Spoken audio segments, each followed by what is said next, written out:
रुवान झाला तेव्हा I think 50 किलोवरून direct 85 किलोवर गेले होते.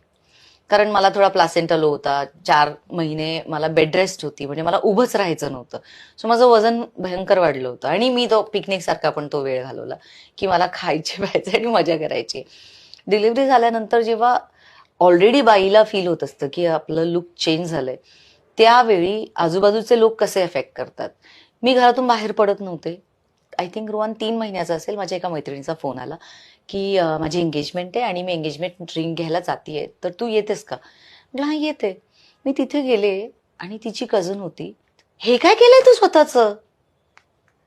ती मला अशी म्हणाली तेव्हा माझ्या मैत्रिणीला पण जरा वाटलं. मी म्हटलं अगं मला मूल झालंय. म्हणून काय झालं? हे असं हे असं असं वगैरे केलं तिने. त्यानंतर 1 वर्ष मी घराबाहेर पडले नाही. माझे रुवांसोबत जास्त फोटोज नाहीयेत, कारण की मला प्रत्येक वेळी फील व्हायचं शी काय झालंय माझं, मी काय केलंय स्वतःचं.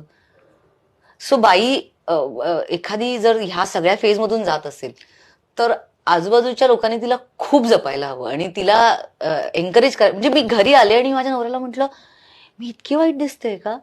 तो मला म्हणून जाऊ दे का, जेलस असेल ती तुझ्यावर, तू अजूनही छान दिसतेस, काही टेन्शन नाहीये. सो सपोर्टिव्ह लोक पण असणं खूप गरजेचं आहे आयुष्यात.